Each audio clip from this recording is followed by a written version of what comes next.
Special tactics.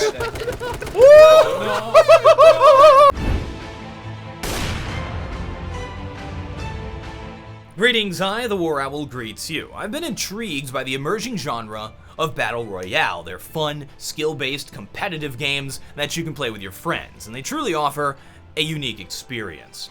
The thing is, none of them exist. Think about it. Can you name one standalone Battle Royale game that has actually been released?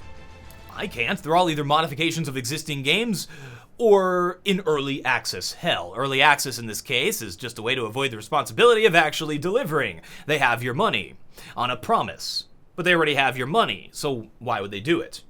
Also, every single title in this genre seems to have abysmal Steam reviews, so somewhere along the way in development, they did something to upset their player base, with the exception of one: PLAYERUNKNOWN's Battlegrounds, which is probably just because it's new enough not to have screwed everything up yet. Let's take a closer look at the history and the gameplay of the newest entry into this competitive and screwed up genre of Battle Royale. Dropped alone, naked and afraid into a vast world with hundreds of other people all trying to kill you. Many will enter, one will leave. Battle Royale games are a true test for any hardcore gamer. It takes skill, cunning, knowledge, and easily purchasable cheats to win. In the same way, there are now many different entries into the genre, all competing to maintain a player base. There's some offshoots that have gone for a completely unique approach, like The Calling, which is more of a melee-based game and has currency mechanics, or Ark Survival of the Fittest, which has dinosaurs.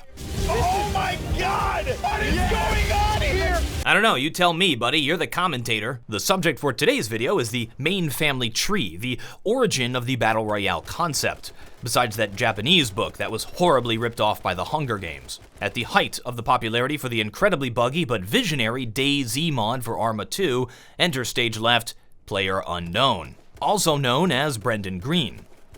Oops, I guess we know him now.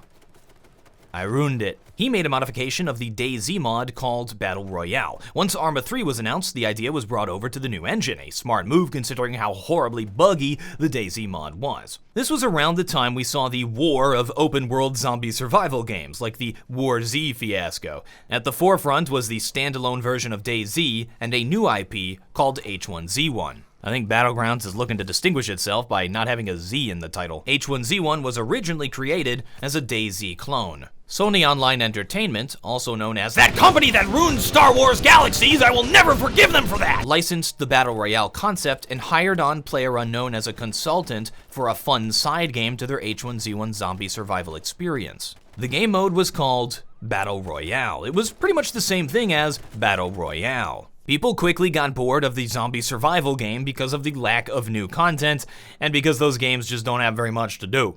They opted for the more fast-paced action of Battle Royale. We also saw a new market develop thanks to Twitch.tv. Live streamers greatly increased the visibility and popularity of the Battle Royale game mode. The developers of H1Z1 were very agile. Sensing a great opportunity, they shifted focus of development away from the zombie survival game and seemingly focused solely on the Battle Royale game, much to the chagrin of their original shrinking audience. This eventually culminated in the game being split into two different games. H1Z1 Just Survive, a name that might as well just say H1Z1 Meh, or H1Z1 Fulfilling Early Access Obligations, and H1Z1 King of the Kill. For those you annoyed at my American pronunciation, I have one thing to say: better dead than Zed. Over the past year, King of the Kill has completely embraced the Twitch streaming culture. Integrating it into the game as a main feature. Sloppily, but they did. If anything, the game will survive just on a player base of teenagers who really want to be a professional Twitch streamer and play video games for a living. Take it from me, kids. It isn't as great as it seems. Work is work, but I wouldn't trade it for the world. But I would trade it for $25 million. Being a gamer who plays H1Z1 has been an emotional roller coaster, with features very slowly rolled out, sudden changes in development, lack of fulfilled promises, like saying the map would be the size of the continental United States, even though it's about a fourth the size of the DayZ map, buggy gameplay, cheaters, servers that just don't, and an obnoxious reliance on microtransactions. Our boy, PLAYERUNKNOWN, was not done spreading his seed just yet. He decided to create a standalone game on the Arma 3 engine to compete with H1Z1 King of the Kill. It became known as PLAYERUNKNOWN's Battlegrounds, and was just made available for early access, at the beginning of April. He's got like a Sid Meier thing going on with the title. We get it, buddy. You made the game. You don't need to shove your gamer tag in our faces. Out of everything we've talked about, this is the game I have the least experience in. I have like hundreds of hours in King of the Kill. It's probably because it just went into early access. From what I've played, I'd like to talk about how it compares to King of the Kill. In what I believe is a reaction to the release of Battlegrounds, good old-fashioned competition, King of the Kill just released a grand update. This update fixed quite a bit of the bugs that were persisting, improved the performance of the game considerably, and added long-asked-for features, such as a spectator mode for when you die, so you can watch your teammates. Battlegrounds, on the other hand, has seen a large deal of interest early on. Many players are trying it out and concluding that it is the optimal experience. Is it? If we look at player numbers, H1Z1 still has more, but it's early, and Battlegrounds has quite a few players for such a new title. As a guy who loves me some skill-based games, the gameplay is the most important aspect. H1Z1 has some wonky weapon mechanics that make for frantic gameplay. You can shoot first or third person, but it seems to be ideal to always shoot from third person, except when indoors with a shotgun, because it doesn't really affect accuracy. Also, movement doesn't affect accuracy, so it makes sense to always be moving around. If you stop moving in H1Z1, you most likely are going to get tapped in the head. The incredibly broken shotgun mechanics and movement mechanics combined means that the ideal strategy is to jump shoot around corners. When shooting a rifle, the shot will always go where you're aiming, but by shooting, the recoil will change where you're aiming, with odd patterns. The M4, for example, seems to just jump back and forth. The bullets are also projectiles and have travel time and drop. Battlegrounds, on the other hand, keeps the same formula, but is quite different. You can hip fire, shoot third person or first person aiming down the sights. You hold the right mouse button in third person, like H1Z1, except it isn't very accurate. You need to look down the sights in order to get accuracy. You do this by tapping the right mouse button. Also, when aiming down sights, there's a breath mechanic. Hold shift to hold your breath to shoot an even more accurate shot. Each weapon has unique spray patterns and characteristics, just like Counter-Strike. You'll need to learn how to control each weapon individually. The shooting mechanics are far more realistic than H1Z1. I say this as somebody who owns guns and shoots. The vehicle physics are also far more realistic in Battlegrounds. I say this as somebody who owns a car and drives. You can't just jump from a moving vehicle and immediately be spraying. You jump from a moving vehicle, you sprain your damn ankle. They just drive more like how a car actually would, where H1Z1 has always been known for its incredibly goofy vehicle physics. Yeah, I'm right out front. Do we want to make a drive-by by the military helicopter? No, we were there. Oh no! What are you I'm a good driver. Battlegrounds also has attachments that you can find to customize your weapons mid-game. You can actually add different kinds of scopes, grips, suppressors, magazines. I really like this part of the game because it gives the player decisions on how they want to approach a situation. If I have a UMP and an M16, for example, I will try to put a holographic scope on the UMP and set it to automatic, and then use that for close range when moving third person. With the M16, I try to find a 2x scope or a 4x scope and use it looking through the scope for more long-range engagements. It makes the gameplay far more dynamic and gives you a reason to keep looting later into the game. With H1Z1, you find your stuff and you're pretty much good to go. While both games have helmets and armor, Battlegrounds has different levels of helmets and armor, meaning you can find a better helmet on the ground. Health works much different in Battlegrounds. You can only heal up to 75% using regular means.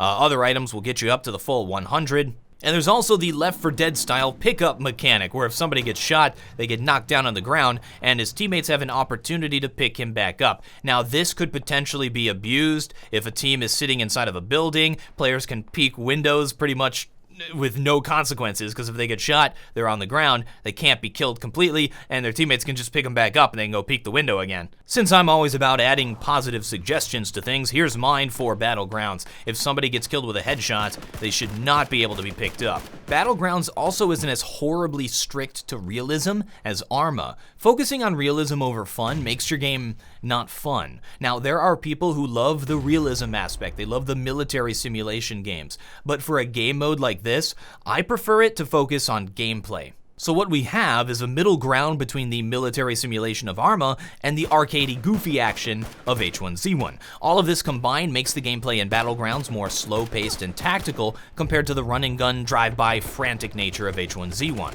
Also, it has the potential to be more competitive. In H1Z1, your spawn location is random. You spawn in the sky and you fly down. It's possible that you are immediately screwed just because of where you start. In Battlegrounds, everybody starts from the same position, a plane flying over the island, and you decide when you want to jump out. So you can still die immediately due to where you started, but it will be your fault. It makes it fair to everybody participating. Battlegrounds also has something that H1Z1 no longer does: player unknown. The people who make ideas are more valuable than those ideas. We see this time and time again in the gaming world. Legendary development teams that made some of our favorite games now produce crap because the same people no longer work for them. While Battlegrounds does have its own problems, mainly optimization and server performance, it does serve as a worthy competitor to H1Z1. I think it'll pull a lot of the more mature and skill-focused players away from H1Z1. It really feels like a strong step in the right direction for the genre. I'll be even more impressed if it's the first game to make it out of early access. Hell, it's quite possible, as they've stated they want to release the game within 6 months. The development of H1Z1 is actually starting to get in gear, most likely as a response to the competition presented by Battlegrounds. Having 2 games in the same genre is only going to be good for us, the gamers, because they are now competing for our valuable affection. Will it be a good streaming game? I don't know. It's odd. The gameplay is more slow-paced in Battlegrounds, but the rounds seem to be faster. Is that just placebo? People seem to really enjoy watching the antics of H1Z1. Let me know in the comments which game you enjoy watching more. For me, the ideal strategy in these games requires a lot of waiting, and waiting, and waiting, and waiting, and waiting, and waiting, which is why I only really like to play them with friends. It's like a road trip game. You get some buddies together, you get your supplies, you get a car, and you set out on a grand adventure. But most of it is just sitting around goofing off.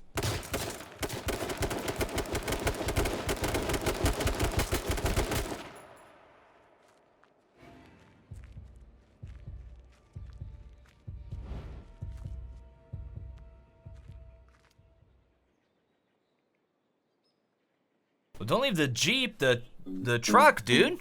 You gotta go back.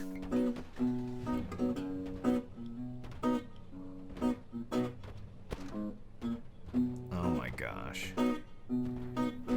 No, go back right, front left. Back right, front left. It's on fire, get out! Earlier in this video, I tricked you. I asked if you could think of a standalone released Battle Royale game that was any good. Well, there is one. And it has far more players than any game I've spoken about today. It's far more accessible, easy to learn, difficult to master, fair, balanced gameplay, solid controls, and competitive. What I'm trying to say is, Agar.io is the best Battle Royale game of all time. Well, that was a long way down the rabbit hole for such a stupid conclusion. And we learned nothing. I do like Battlegrounds, though. I've been having a lot of fun with it with my friends, and I like the shooting mechanics better than H1Z1, and I like the pacing of it better than H1Z1. The thing is, though, despite the tumultuous development cycle and all the craziness behind the scenes with H1Z1, I've had some of my favorite gaming moments playing H1Z1 with my friends. I really feel like these games are set pieces for us to tell our own stories, and I hope to have many, many more stories with PLAYERUNKNOWN's Battlegrounds. This is a game I'll definitely be keeping my eye on until they eventually screw something up, which is going to happen. Which I hope doesn't happen, but it's going to happen. This is what happens when you involve the player in the development process, when things are shifting all over the place and directions change. At some point, people are going to get upset over something. It's going to happen. It happens every single time. Hope it doesn't. But it's gonna happen.